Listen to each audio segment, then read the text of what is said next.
4 വരികളാണ് ഇവിടെ നൽകിയിട്ടുള്ളത്. ഇവിടെ നമുക്കറിയാം ഹം ആവാസ് അൽഫാസ് എങ്ങനെയാണ് തിരിച്ചറിയേണ്ടത് എന്ന് നമുക്ക് ആദ്യം നോക്കാം അല്ലെ.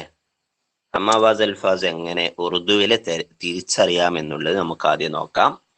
ഇനി ഞാൻ കുറച്ച് ഉദാഹരണങ്ങൾ പറഞ്ഞുതരാം. നമ്മൾ ഹം ആവാസ് അൽഫാസ് തിരിച്ചറിയാൻ വേണ്ടി നമ്മൾ നോക്കുന്ന സമയത്ത് നമ്മൾ ശ്രദ്ധിക്കേണ്ട കുറച്ച് കാര്യങ്ങൾ. ഒന്ന്, നമ്മൾ സമാന ശബ്ദങ്ങളായി പരിഗണിക്കാവുന്ന നമ്മൾ നോക്കുന്നതിലെ അക്ഷരങ്ങളുടെ എണ്ണം എത്ര എണ്ണം ഉണ്ട്, അത് ഏകദേശം ഒരുപോലെ ആയിരിക്കും എന്നുള്ളതാണ്. ഇത് ഒരു പോസിബിലിറ്റിയാണ്, ഒരു സാധ്യതയാണ്. രണ്ടാമത്തത്, ഏറ്റവും പ്രധാനപ്പെട്ടത് ശബ്ദങ്ങൾ നോക്കുക എന്നുള്ളതാണ്. 2 ശബ്ദങ്ങളും ഏത് രീതിയിലാണ് എന്നുള്ളത് നോക്കലാണ്. രണ്ടാമത്തെ കാര്യമാണ് അക്ഷരങ്ങളുടെ എണ്ണം നോക്കുക. പിന്നെ അവസാന അക്ഷരം എന്താണെന്നുള്ളത് ശ്രദ്ധിക്കുക. അവസാന അക്ഷരം ഒരുപോലെയാണോ എന്നുള്ളത് ശ്രദ്ധിക്കുക. നാലാമത്തത് എന്താണ്, സ്വരാക്ഷരങ്ങളുടെ സ്ഥാനം എവിടെയാണ് എന്ന് പരിശോധിക്കുക. അതും വളരെ പ്രധാനപ്പെട്ടതാണ്. സ്വരാക്ഷരങ്ങളുടെ സ്ഥാനം നോക്കിയാൽ ശബ്ദങ്ങൾ നോക്കിയാൽ രണ്ടും ഏകദേശം ഒരുപോലെ ആയിരിക്കും. നമുക്കൊരു ഉദാഹരണം പറയാം. വളരെ സിമ്പിളായ ഒരു ഉദാഹരണം ഞാൻ കൂട്ടെഴുതുന്നതിന് പകരം ഒന്ന് മനസ്സിലാവാൻ വേണ്ടിയിട്ട് പിരിച്ചെഴുതാണ്. പ്യാര എന്നെഴുതി, ന്യാര എന്നും എഴുതി. ഇത് ഞാൻ മനസ്സിലാവാൻ വേണ്ടി ഇങ്ങനെ എഴുതിയതാണ് കേട്ടോ, മനസ്സിലാവാൻ വേണ്ടി എഴുതിയതാണ്. പ്യാര എന്നുള്ളതും അതുപോലെ ന്യാര എന്നുള്ളതും എഴുതി. നമ്മൾ ആദ്യം നോക്കേണ്ടത്, ഞാൻ പറയപ്പെട്ട പോലെ ആദ്യം ശബ്ദമാണ് നോക്കേണ്ടത്.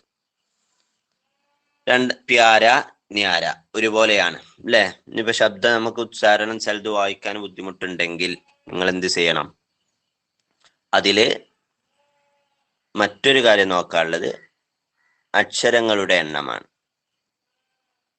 അക്ഷരങ്ങളുടെ എണ്ണം 1 2 3 4 5, താഴത്തേതിൽ 1 2 3 4 5. അപ്പൊ ആകെ 5 അക്ഷരങ്ങളാണുള്ളത്. 2ലും 5 അക്ഷരമാണുള്ളത്. പിന്നെ ഉള്ളത് അവസാനത്തെ അക്ഷരം. ഇവിടെ അലിഫാണ്, ഇവിടെ അലിഫാണ്. അപ്പൊ അതും ഓക്കെയാണ്. ഇനി അടുത്തത് സ്വരാക്ഷരങ്ങളുടെ സ്ഥാനം. സ്വരാക്ഷരങ്ങൾ എന്ന് പറഞ്ഞാല് നീട്ടാൻ ഉപയോഗിക്കുന്ന അക്ഷരങ്ങൾ. അലിഫ്, യാ, വ അല്ലെ. അലിഫ്, എ, വാവ് എന്നീ അക്ഷരങ്ങളുടെ സ്ഥാനം ഈ പദങ്ങളിൽ എവിടെയാണ്? ഇതിൽ രണ്ടാമത്തെ അക്ഷരം യാ ആണ്, ഇതിൽ രണ്ടാമത്തെ അക്ഷരം എ എന്നാണ് അല്ലെ. ഇവിടെ എ എന്നാണ്, ഇവിടെയും എ എന്നാണ്. മൂന്നാമത്തെ അക്ഷരം നോക്കൂ, മൂന്നാമത്തെ അക്ഷരം അലിഫ്, ഇവിടെയും അലിഫ്. അവസാനത്തെ അക്ഷരം അലിഫ്, ഇവിടെയും അലിഫ്. അപ്പൊ ഇത് പ്യാ എന്ന് വായിക്കുന്നു അല്ലെ. ഇത് ഒന്നാമത്തെ പ്യാ എന്ന് വായിക്കുന്നു. താഴെ ഉള്ളത് ന്യാ എന്ന് വായിക്കുന്നു. അത് കഴിഞ്ഞിട്ടുള്ളത് രാ, താഴെ ഉള്ളതിലും രാ. അപ്പോൾ ഇത് രണ്ടും എന്താണ്? ഹം ആവാസ് അൽഫാസ് ആണ്. മനസ്സിലായല്ലോ. ഇനി അക്ഷരങ്ങളുടെ എണ്ണം വ്യത്യാസമാണെങ്കിലും ശബ്ദം ഒരുപോലെ വരുന്ന അവസരമുണ്ടാവും. അപ്പൊ അതിനനുസരിച്ച് നമ്മൾ എന്ത് ചെയ്യണം, ശബ്ദത്തിന് പ്രാധാന്യം കൊടുക്കുമ്പോൾ നമ്മൾ ആ കാര്യം പ്രത്യേകം ശ്രദ്ധിക്കണം. ഫോർ എക്സാമ്പിൾ, ഒരു ഉദാഹരണം നമുക്ക് നോക്കാം. ഉദാഹരണം എഴുതാണ്. കാഫ്, ഹ, അലിഫ്, നൂന്, അലിഫ്.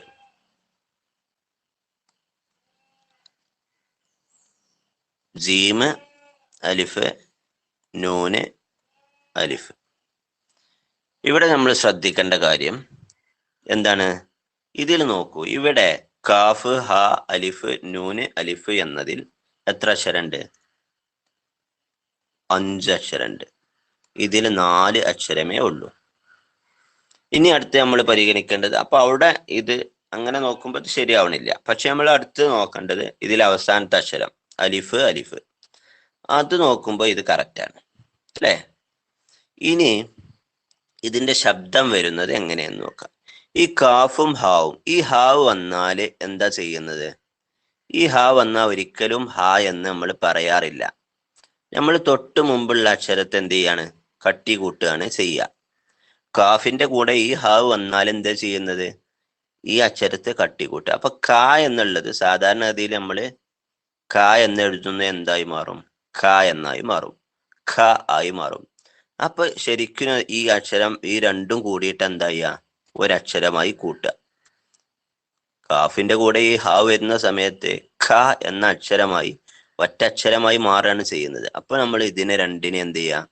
ഒരക്ഷരമായി കൂട്ടുക. അങ്ങനെ വരുന്ന സമയത്ത് ഇതൊരക്ഷരം ഇതൊരക്ഷരം ഇതൊരക്ഷരം ഇതൊരക്ഷരം ആവുമ്പോ ഈ അഞ്ചുള്ളത് എന്താവും?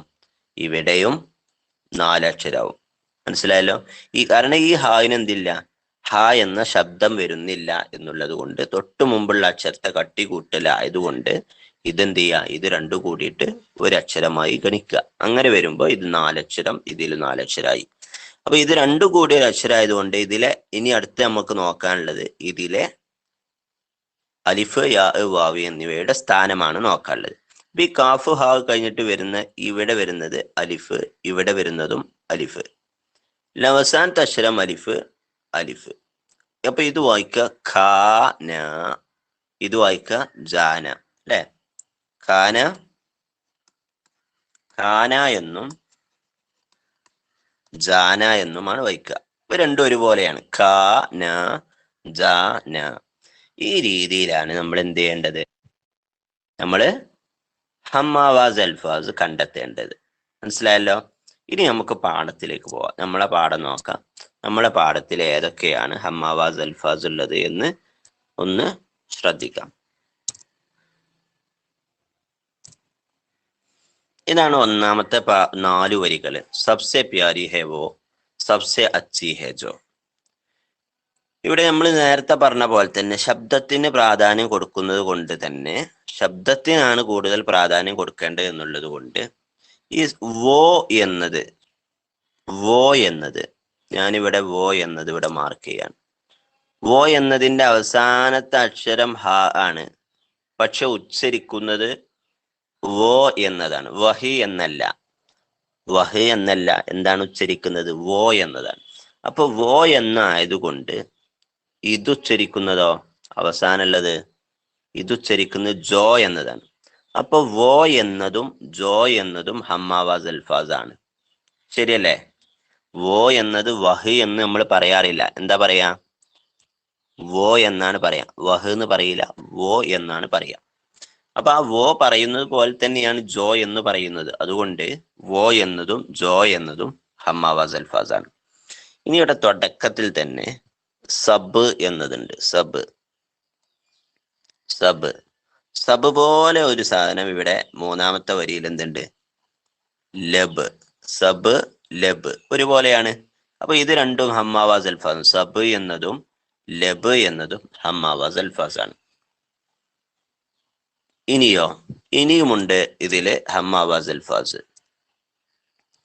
ഇതിലെ മറ്റൊരു ഹമ്മാവാസ് അൽഫാസ് ആണ് അച്ചി സച്ചി. ഞാൻ നേരത്തെ പറഞ്ഞ പോലെ ഇവിടെ ഹാ ഉള്ളത് കൊണ്ട് ഇതിനെന്ത് ചെയ്താൽ മതി? ചായും ഹായും കൂടുമ്പോ ഛ ആയി മാറും.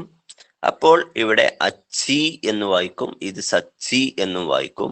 അച്ചി എന്നതും സച്ചി എന്നതും ഹമ്മാവാസ് അൽഫാസ് ആണ്. റെഡിയല്ലേ? അച്ചി എന്നതും സച്ചി എന്നതും ഹമ്മാവാസ് അൽഫാസ് ആണ്. അപ്പൊ ഇത് രണ്ടും ഇങ്ങനെ എന്ത് ചെയ്യാ? ഒരു ഹമ്മാവാസ് അൽഫാസ് ആയിട്ട് എഴുതാം. ഓക്കെ. ഇനി അടുത്തത്, ഇനി നമുക്ക് മറ്റൊന്നു കൂടി പറയണം. അതേതാണ്? ഏറ്റവും താഴെ നോക്കൂ. മേരാഹി സിക്ർ ഹെ. സിക്ർ എന്നതും അതിന്റെ തൊട്ട് താഴെയുള്ള ഫിക്ർ എന്നതും ഹമ്മാവാസ് അൽഫാസ് ആണ്. മനസ്സിലായല്ലോ? സിക്ർ എന്നതും ഫിക്ർ എന്നുള്ളതും ഹമ്മാവാസ് അൽഫാസ് ആണ്. അപ്പൊ ഏതൊക്കെ കിട്ടി? സബ് ലബ്, സബ് ലബ്, വോ ജോ, വോ ജോ, അച്ചി സച്ചി, സിക്ർ ഫിക്ർ. ഇതിൽ നിന്ന് തന്നെ നമുക്ക് 4 ഹം ആവാസ് അൽഫാസ് ലഭിച്ചിട്ടുണ്ട് അല്ലെ. ഇനി നമ്മള് അടുത്ത 4 വരി ഏതാണെന്ന് നോക്കാം.